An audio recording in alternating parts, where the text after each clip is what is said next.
여러분 안녕하십니까? 어제에 이어 오늘도 정말 뜨거운 주말이었죠. 전국 대부분 지역에서 폭염특보가 이어졌고 서울과 수도권은 올해 최고 기온을 잇따라 갈아치웠습니다. 북상하던 태풍은 한반도를 살짝 비껴간다고 하는데 이게 무더위를 더 부추길 거라고 합니다. 제주에 있는 취재기자 연결합니다. 자, 김찬영 기자, 이 시각에도 사람들이 바닷가에 많이 나와 있네요. 네, 제가 있는 곳은 제주공항과 가장 가까운 2호 해수욕장인데요. 많은 사람들이 해수욕장 운영 시간은 끝났지만 많은 사람들이 이곳에서 바닷바람을 쐬며 더위를 식히고 있습니다. 3, 4모 모여 해변에서 간단한 음식과 음료를 즐기며 저녁 바다의 정취를 만끽하는 사람들도 눈에 띕니다. 제주에서는 그제부터 12개 해수욕장이 일제히 문을 열었습니다. 서울은 너무 더워서 너무 힘든데 지금 제주도 오니까 너무 날씨 좋고요. 그다음에 아무리 폭염이어도 바다랑 이제 모래가 있으니까 너무 시원하고 너무 제주도 너무 좋은 것 같습니다. 네. 오늘 하루에만 2만 명에 가까운 사람들이 제주적 해수욕장을 찾았는데요. 아이들은 더위도 잊은 채 모래성 쌓기에 여념이 없었고 바다에선 모터보트가 새하얀 물줄기를 내뿜으며 더위를 날렸습니다. 일하면서 받은 스트레스를 좀 오늘 다 날릴 수 있어서 너무 좋았고 날도 더운데 많이 시원하게 잘 놀았던 것 같아요. 제주는 오늘 최고 기온이 33.1도를 기록했는데요. 전국 대부분의 지역에서 최고 기온이 30도를 웃돌며 전국에 폭염특보가 내려졌습니다. 경기 시흥의 한낮 기온이 37.8도까지 치솟는 것을 비롯해 대구 35.1, 강릉 34.7, 서울 34.2, 대전 34.7도까지 올랐습니다. 한편 제4호 태풍 에어리가 북상하면서 오늘 오후 제주 남쪽과 남해 동부 바깥 먼바다에는 태풍주의보가 내려졌는데요. 당초 예상과 달리 태풍이 일본 규슈 쪽으로 방향을 틀면서 제주도를 비롯한 한반도에 직접적인 영향은 주지 않을 것으로 보입니다. 대신 태풍으로 인해 고온 다습한 공기가 유입되면서 이번 주 중반까지 폭염이 이어지겠다고 기상청은 내다봤습니다. 지금까지 제주 2호 해수욕장에서 MBC 뉴스 김찬현입니다.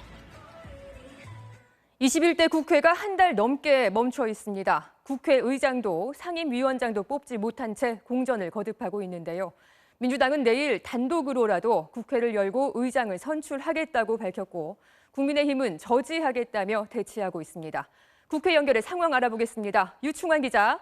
자, 여야 원내대표가 오늘 만나서 막판 협상을 벌였는데 결국 합의에 이르지는 못했죠. 네, 여야 원내대표는 오늘 오후 서울 시내 모처에서 비공개로 만나 2시간 동안 담판을 벌였지만 입장 차만 확인했습니다. 권성동 국민의힘 원내대표는 박홍근 민주당 원내대표와 허심탄회하게 의견을 교환했지만 합의를 하지 못했다고 밝혔습니다. 들어보시죠. 글쎄, 허심탄회하게 각자의 입장을 얘기하고 또 상대방의 주장에 대해서 또 각자의 생각을 얘기하느라고 오랜 시간이 소요가 됐습니다. 그런데 특별하게 진전이 있었다 이렇게 보기는 어렵고요. 결국 핵심 쟁점이었던 사법개혁특위 구성을 놓고 여야가 평행선을 달린 것으로 보입니다. 하지만 두 원내대표는 오늘 밤 다시 만나 협상을 이어가기로 했습니다. 이 때문에 오늘 밤 극적 타결 가능성도 배제할 수는 없습니다. 만약 협상이 진전이 없으면 민주당은 내일 국회의장을 단독으로라도 선출하겠다는 거고 국민의힘은 저지하겠다는 건데 긴장이 커지고 있어요. 네, 민주당은 앞서 공언한 대로 내일 본회의에서 국회의장을 단독으로 선출하겠다는 입장입니다. 법사위원장을 양보했고 국민의힘 권성동 원내대표가 필리핀 특사 업무를 마치고 귀국할 때까지 시간 여유를 준 만큼 국회 정상화를 위해 더 이상 기다릴 수 없다는 분위기입니다. 반면 국민의힘은 법사위원장을 민주당이 양보한 게 아니라 처음부터 여당이 가지기로 한 거라는 입장입니다. 민주당이 억지를 부리고 있다는 건데요. 사법개혁 특위의 경우 민주당은 검찰 수사권 분리법에 따른 후속 조치로 국민의힘도 참여를 약속했다는 거고 국민의힘은 수사권 분리법이 여론의 심판을 받았다며 참여를 거부하고 있습니다. 국민의힘은 내일 오전 긴급 의원총회를 열고 전체 의원들에게 경내 비상대기를 발령했습니다. 본회의를 저지하겠다는 건데 그전까지 극적 타결이 없으면 여야 충돌 가능성이 있습니다. 자, 국회 구성이 안 되고 있으니까 당연히 인사청문회도 열리지 않고 있는데요. 윤석열 대통령이 김승겸 합동참모본부 의장 후보자를 내일 임명할 거다, 이런 얘기가 나오고 있어요. 네, 윤 대통령이 인사청문회 없이 내일 김승겸 합참의장 후보자를 임명할 걸로 보입니다.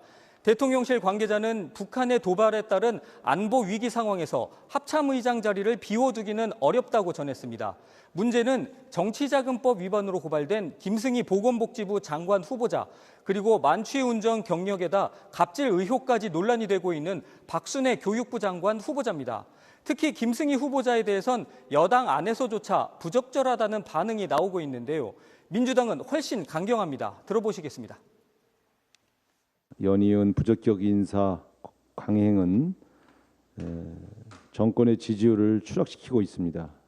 머뭇거릴 이유가 없다고 봅니다. 김승희 보건복지부 장관 후보자 지명을 철회하시기 바랍니다. 이 때문에 윤 대통령은 두 후보자 임명에 대해 고심하고 있습니다.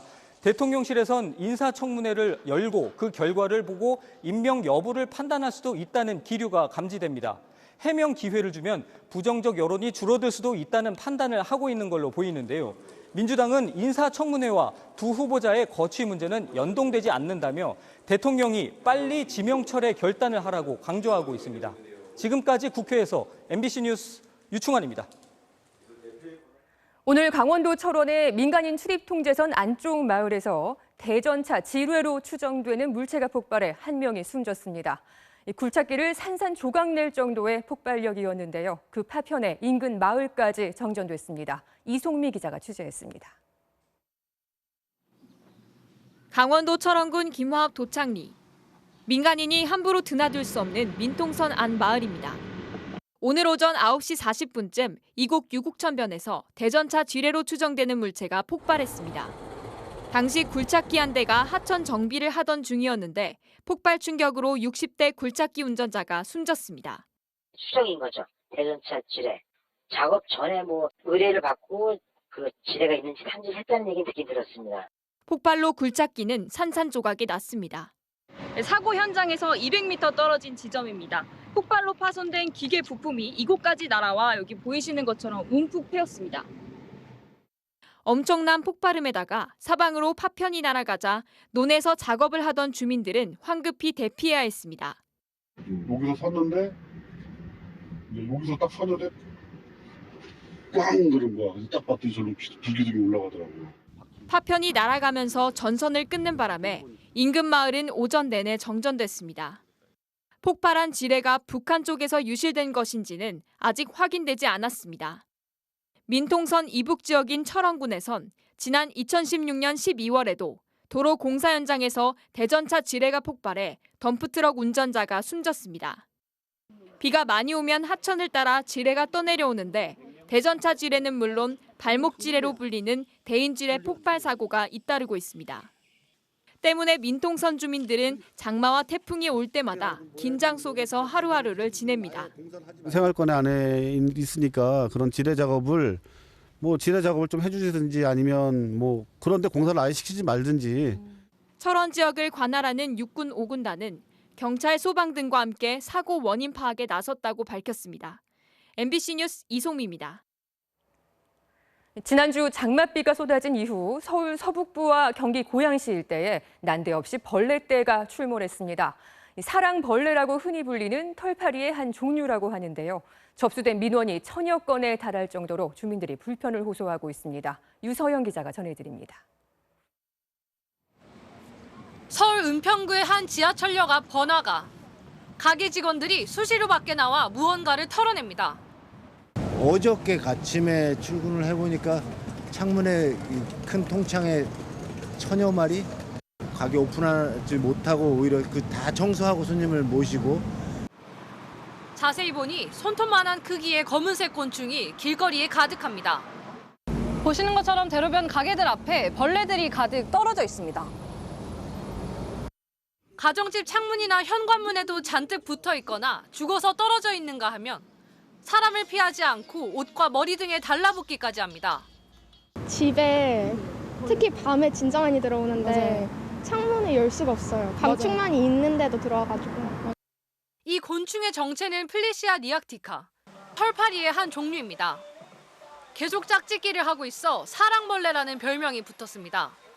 최근 수도권에 내린 집중호우 이후 서울 은평구와 서대문구, 경기 고양시 등에 대거 출몰했는데 습한 날씨가 원인인 것으로 보입니다.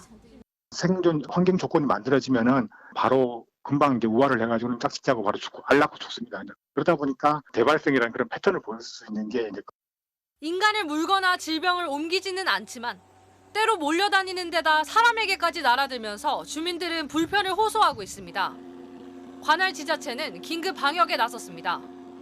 일주일간 한 1000여 건 정도 민원이 들어와 있는 그런 상태고, 구청은 산기슭의 주거 지역을 중심으로 방역용 살충제를 살포하고 있지만 갑작스레 늘어난 개체수 때문에 어려움을 겪고 있습니다.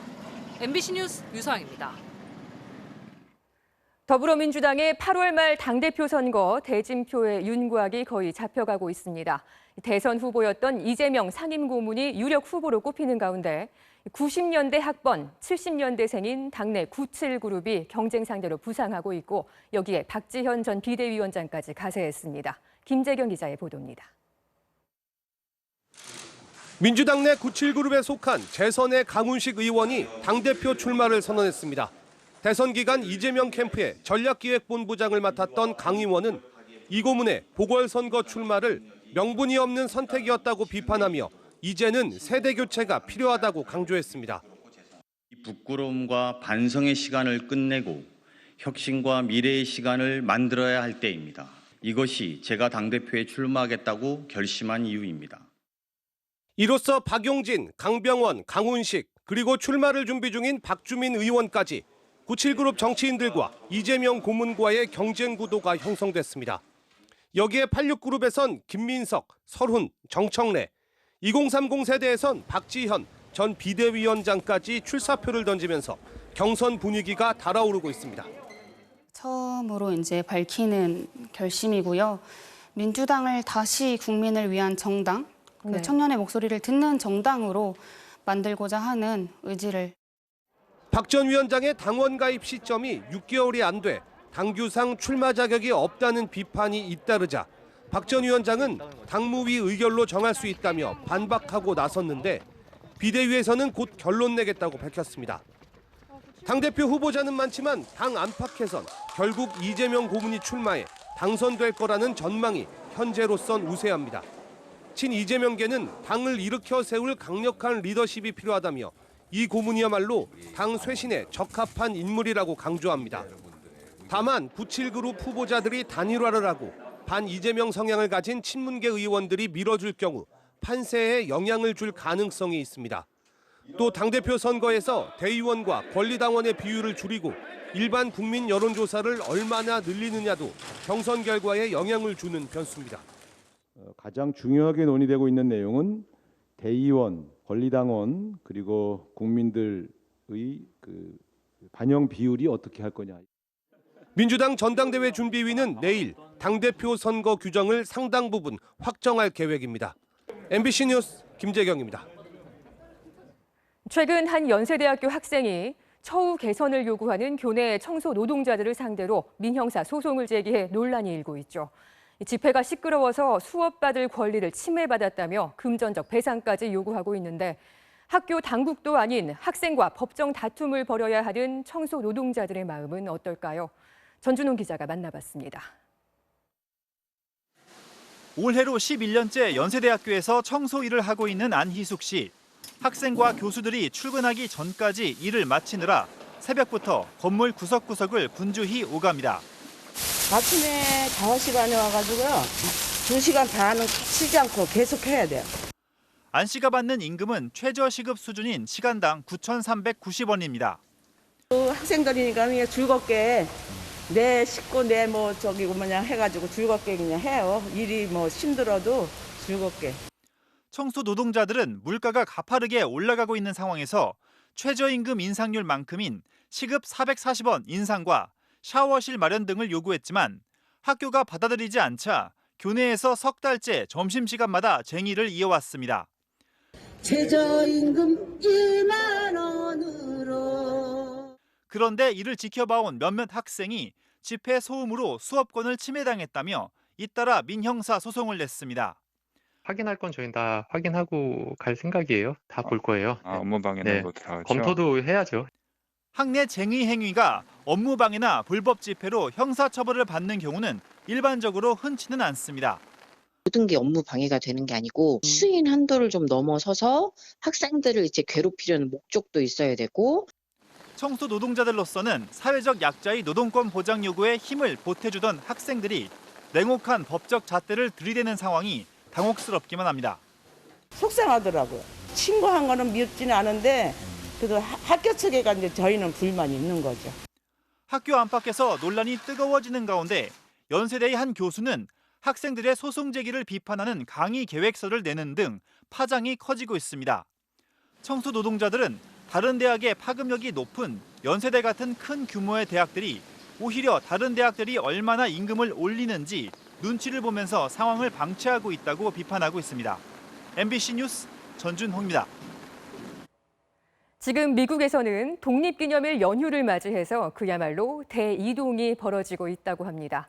그간 코로나로 억눌렸던 보상 심리까지 작용하면서 많은 인파가 공항으로 몰린 건데 문제는 항공편이 감당을 하지 못하고 있습니다. 뉴욕에서 이용주 특파원이 전해드립니다. 동부, 서부, 중부. 미국 전역의 주요 공항마다 인산인해입니다. 정지 팻말을 높이 들어야만 밀려드는 행렬을 겨우 멈춰 세울 수 있습니다.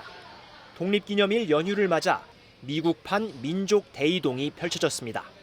길을 나선 인파는 약 4,800만 명. 연휴 첫날 하루에만 250만 명 정도가 공항에 몰렸습니다. 코로나 사태 초창기인 2020년 2월 이후 최대 규모입니다. 이른바 보상여행 심리가 작용한 결과입니다.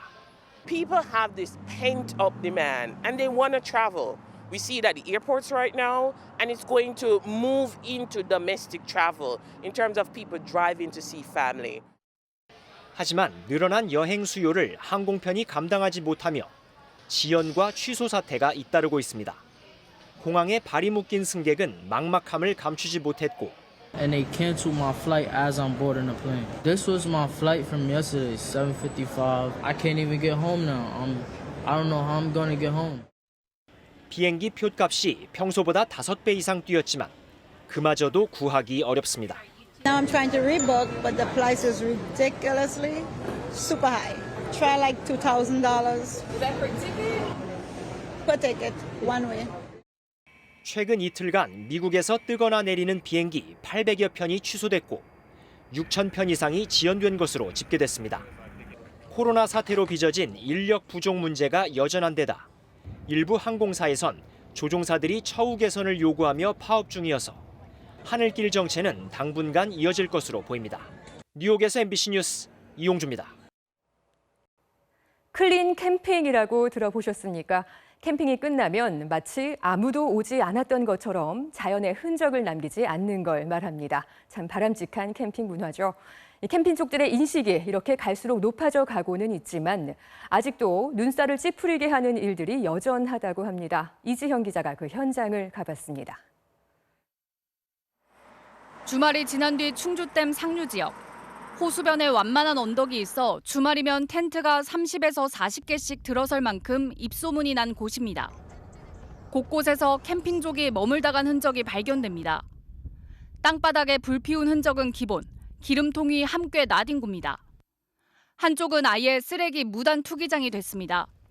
먹다 남은 음식과 유리병, 페트병이 한데 뒤섞여 악취와 파리가 들끓습니다. 쓰다 남은 가스통도 그대로 버려졌습니다. 반려견 배설물도 치우지 않았고 풀숲에서는 무언가를 덮어 눌어붙은 휴지 자국을 쉽게 찾아볼 수 있습니다. 쓰레기는 진짜 많이 버리고 가. 대변, 대소변 해결할 수 있는 거, 물 해결할 수 있는 이거라도 좀 있었으면 좋겠어요. 가뭄으로 충주호 수위가 내려가 잠겨있던 땅이 드러나면서 찾는 이들이 더 많아졌는데 얼마나 많은 차량이 오갔는지 바퀴 자국을 따라 없던 길마저 생겼습니다. 보다 못한 주민들은 마을 입구에 직접 CCTV까지 설치했습니다. 불법 투기를 하다 보니까 그 부분에 대해서 누가 버리고 갔는지 CCTV를 달아놨습니다. 또 다른 곳도 상황은 비슷합니다. 마을 주민들이 쓰는 농로를 지나 비포장 도로까지 넘어야 다다르는 곳이지만 어떻게들 알고 왔는지 흔적을 남겼습니다. 물이 빠질 때만 갈 수 있는 언덕에는 텐트 구조물과 해먹, 조리도구까지 다양하게 버리고 갔습니다. 수풀이 우거진 곳에서도 이렇게 불을 피운 흔적이 발견됩니다. 법으로 지정된 상수원 보호구역이나 캠핑 금지구역이 아니면 단속도 어렵습니다. 클린 캠핑 구호가 무색한 사이 주민들은 흙으로 방지턱을 만들고 자비로 CCTV를 달며 잃어버린 양심에 대응하고 있습니다. MBC 뉴스 이지연입니다. 잊고 있었던 또는 놓치기 아까운 과거 속 뉴스를 찾아보는 시간입니다. 요즘은 결혼 준비부터 신혼여행까지 저마다 다양한 방식으로 기념하고들 하죠. 결혼식 풍경만큼 그 시대상을 잘 보여주는 것도 없다고 하는데요. 해외여행이 자유롭지 못했던 1980년대에는요. 철도청이 운영하는 신혼열차 단체 관광이 큰 인기였다고 합니다. 함께 타보실까요? 출산율이 빠르게 감소하면서 지난해 처음으로 우리나라 인구가 줄어들기 시작했죠.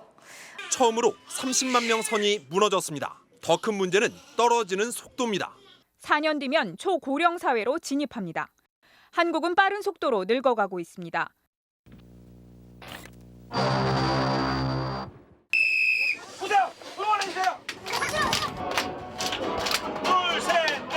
제가 타고 있는 이 열차는 서울에서 경주로 가는 신혼열차입니다. 이제 막 결혼식을 올린 신혼부부들이 저녁 노을에 축복을 받으며 이 열차와 함께 신혼지로 떠나가고 있습니다. 작년부터 운행하기 시작한 신혼특급 열차는 많은 신혼부부들에게 큰 인기를 끌고 있습니다. 샴페인 맛이 어떻습니까? 이렇게 맛있는 줄은 몰랐어요. 왜요?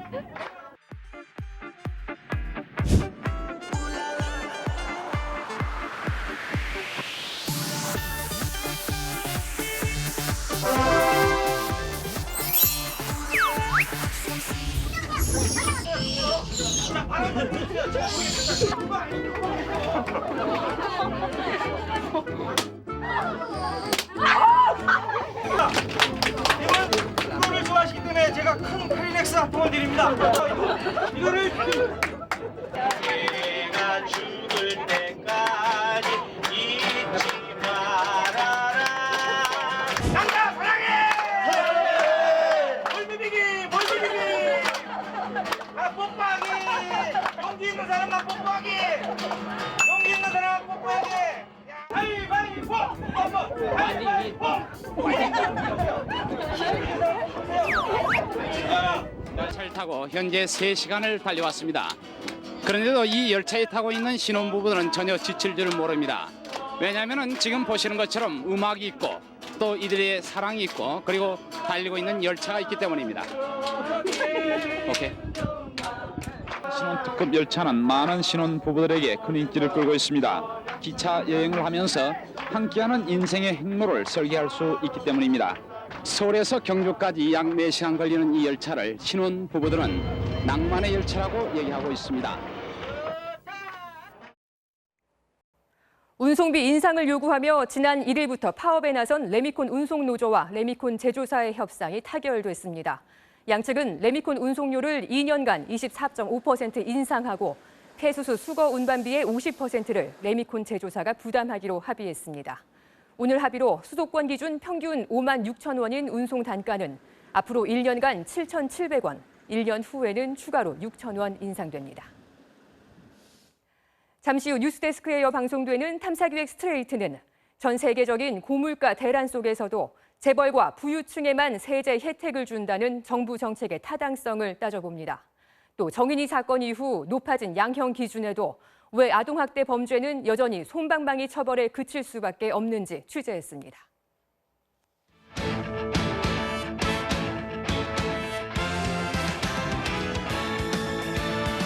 일요일 밤 스포츠 뉴스입니다. 프로야구 잠실구장이 3년 만에 매진을 기록한 가운데 LG의 전설 박용택 해설위원이 공식 은퇴식을 가졌습니다. 송기성 기자입니다. 2,504안타, 프로야구 역대 최다 안타 기록을 세운 지 1년 8개월 만에 다시 줄무늬 유니폼을 꺼내 입은 박용택. 전설의 은퇴식에 LG 팬들도 3년 만에 잠실구장 매진으로 화답했습니다. 경기 전 무제한 팬사인회로 감사 인사를 전한 박용택은 마운드에 올라 생애 첫 시구도 던졌습니다. 특별 엔트리를 통해 3번 타자 좌익수로 선발 라인업에 이름을 올렸고 외야로 누구보다 빠르게 뛰어나갔습니다. 경기 시작과 동시에 교체되긴 했지만 마지막으로 자신의 응원가를 들으며 33번을 영구 결번으로 남기고 19년간 정든 그라운드를 떠났습니다. 확실히 잠실 야구장은 그 사람을 떨리게 하는 맛이 있어요. 야, 이렇게 떨릴 적이 있었나라는 생각이 들 정도로. 별명부자 박용택의 별명을 유니폼에 새긴 LG 후배들도 힘을 냈습니다. 2회 펜덕택 유광남이 선제 적시타를 때려냈고 고교 후배 휘문택 임찬규는 5이닝 무실점 호투를 펼쳤습니다. LG는 7회 최은성과 오지환까지 적시타로 점수를 추가하며 승리를 거뒀습니다. 키움은 파죽의 8연승을 달리며 선두 SSG를 맹추격했습니다. MBC 뉴스 송기성입니다. 이미 충분히 무더운데 폭염이 갈수록 극심해지고만 있습니다. 오늘 올 들어 가장 더웠던 서울에도 폭염 경보가 내려졌는데요. 내일과 모레에는 35도까지 치솟겠고 전국 많은 지역에서 열대야도 이어지겠습니다.